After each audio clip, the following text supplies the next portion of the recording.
Simpana etni rationariv sijaka.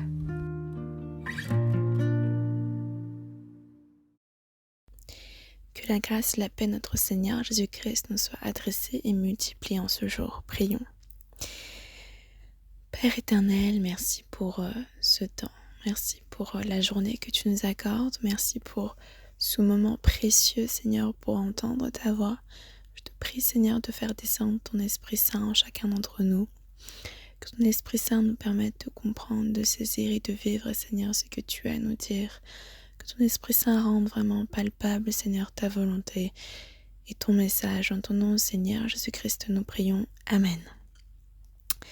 Nous allons ouvrir notre Bible dans Genèse chapitre 2, verset 17. Genèse chapitre 2, verset 17. Il est écrit au nom de Jésus. L'Éternel Dieu prit l'homme et le plaça dans le jardin d'Éden pour le cultiver et pour le garder. Amen. Ainsi, à ce moment, l'Éternel a créé tout ce dont l'homme avait besoin pour vivre.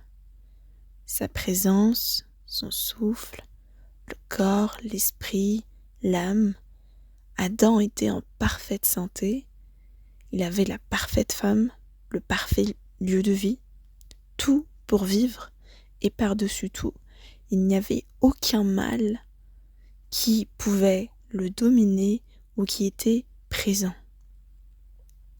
Et à ce moment, quand Dieu a tout créé, l'Éternel lui donne deux responsabilités, que sont de cultiver le jardin d'Éden et de garder le jardin d'Éden. Quand Dieu lui donne ces deux responsabilités-là, auparavant nous apprenons que Dieu lui donne l'autorité et le pouvoir de le faire. L'Éternel lui dit de dominer sur l'ensemble de la création. Et c'est donc l'autorité et le pouvoir qui viennent de Dieu qui sont accordés ici à Adam. Dieu le qualifie dans ses responsabilités et il a vraiment cette place d'autorité pour dominer sur la création et sur toute créature. Et c'est pour cela, et là, j'aimerais vraiment que vous écoutiez bien ce qui va suivre, c'est exactement pour cette raison que quand Satan est venu, il ne s'est pas présenté à Adam comme un ennemi prêt à le détruire.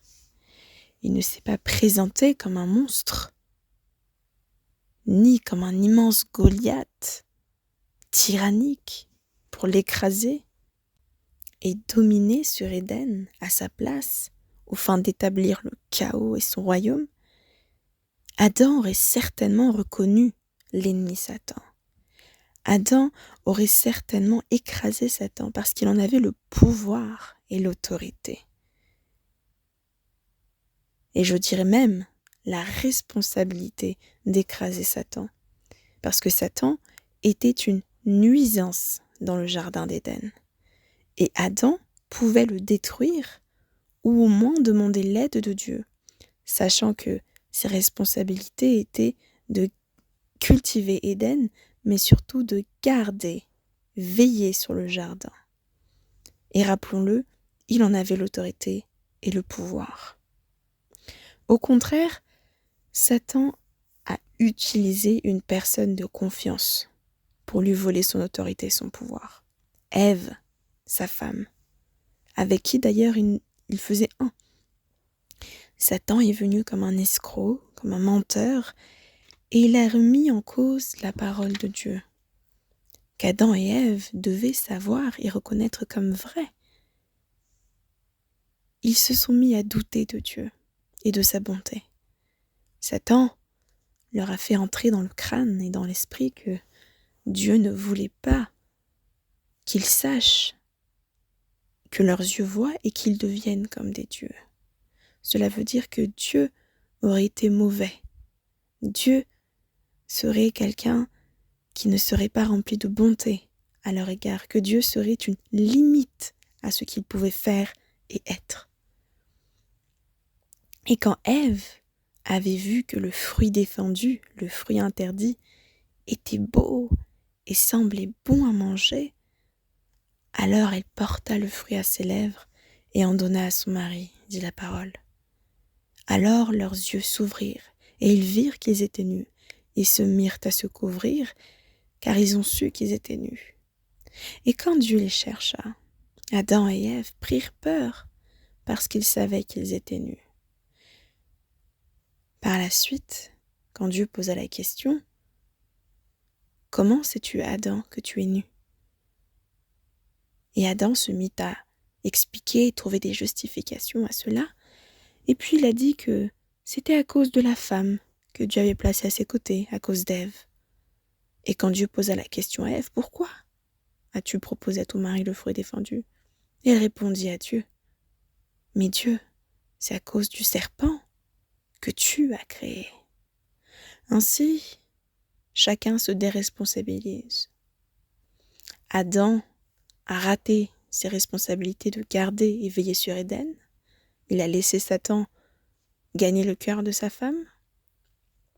Et d'ailleurs, on peut se demander où était Adam quand le serpent parlait à Ève.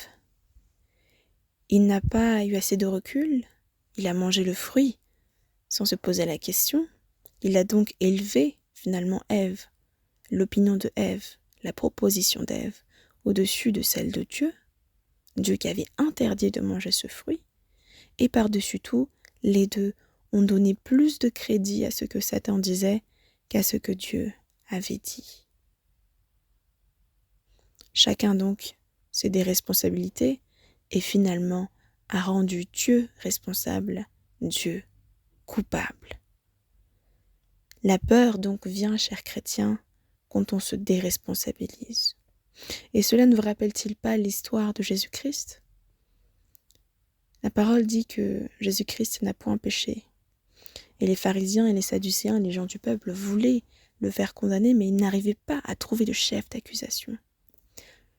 Ils ont ensuite utilisé le fait que Jésus-Christ blasphémait, c'est-à-dire que Jésus-Christ, finalement, portait honte au nom de Dieu, parce qu'il se prenait pour le Fils de Dieu. Mais nous savons, nous, avec du recul, et eux devaient savoir, que Jésus-Christ était bien le Fils de Dieu, et que donc ce n'était pas un péché qu'ils disent qu'il était le Fils de Dieu. Il n'y avait donc aucune raison de le crucifier et de le tuer. Ponce Pilate s'est lavé les mains pour se déresponsabiliser de la mort de Jésus-Christ, et le sang est tombé sur les Juifs, les enfants d'Israël, jusqu'à aujourd'hui. Ils ont été rendus responsables. Christ également a été rendu responsable de péché de l'humanité alors qu'il n'était pas coupable. La peur vient, disais-je, quand nous nous déresponsabilisons. Oh, combien de chrétiens ont peur de se lancer dans les missions que Dieu donne.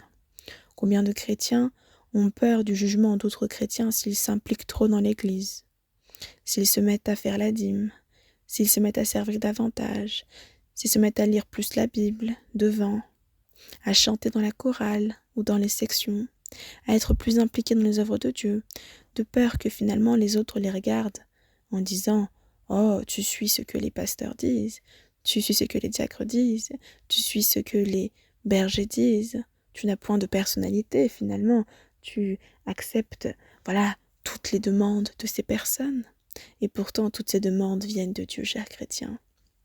Et quand nous déresponsabilisons, c'est là que la peur vient, c'est là que l'erreur vient, c'est là que l'aveuglement vient. Si nous sommes enfants de Dieu, nous devons connaître quelles sont nos responsabilités. Si nous sommes des personnes faites à l'image de Dieu, des personnes que Dieu a mis sur cette terre pour y régner et pour finalement garder cette terre en son nom et garder les âmes et les personnes que Dieu a mis dans nos vies, alors nous saurions quelles sont nos missions et nous ne chercherons pas à nous déresponsabiliser. Dans l'Ancien Testament, vous savez, la parole de Dieu dit que si nous voyons quelqu'un pécher et que nous ne disons rien, alors nous sommes responsables du sang qui coulera finalement de son âme. Par contre, si nous disons aux méchants de faire ce qui est bien et de cesser de faire le mal, mais que la personne ne change point, alors nous nous déresponsabilisons parce que nous aurons fait notre part. De la même façon, si nous voyons le juste arrêter de faire ce qui est bien, mais que nous ne disons rien, nous sommes responsables également de son âme. Mais si nous disons juste de poursuivre, de faire le bien, à faire le bien, alors nous ne sommes plus responsables de son âme si le juste refuse de le faire. Chacun rendra compte de ses actions, dit la parole dans Romains chapitre 14, verset 12.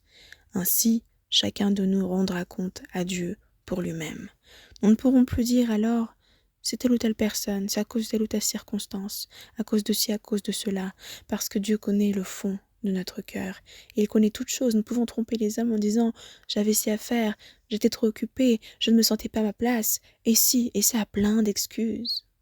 Et un cœur tortueux, une bouche rapide à trouver des excuses, des justifications, des mensonges. Mais Dieu voit le cœur, et Dieu sait ce qui est dans notre cœur. Ainsi que notre cœur soit pur devant Dieu, afin que nos actions soient pures devant lui, et que nous remplissions, chers chrétiens, nos responsabilités avec grâce, force et justice. Et c'est pour cela que le thème de ce matin s'intitule « Responsable comme Dieu ». 5e étape de notre cheminement. Prions. Éternel Dieu, tu as placé Adam et Ève dans Éden, jardin magnifique que tu as formé de tes mains, créé, et être humain que tu as fait en sorte finalement de te ressembler.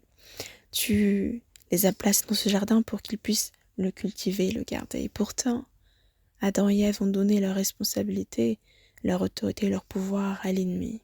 Seigneur, ô combien de fois nous faisons pareil, et nous oublions, Seigneur, notre identité et la force qui vient de toi. Nous avons davantage de force, Seigneur, parce que ce monde est rempli de ténèbres et plonge dans les ténèbres, mais nous sommes des lumières.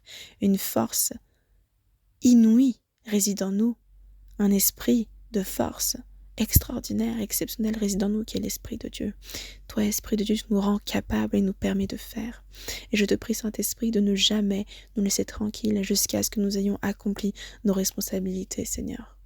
Seigneur Jésus-Christ, je crois que tu es bon. Et en tout temps, Seigneur, tu es parfait. Et je crois, Seigneur, que en nous laissant entre tes mains, en laissant nos vies sur l'autel, alors tu feras des merveilles. Seigneur Jésus-Christ, agis en nous selon ta puissance, agis en nous selon l'autorité que tu as, agis en nous selon la beauté qui réside en toi. En ton nom, Seigneur Jésus-Christ, nous prions. Alléluia. Amen.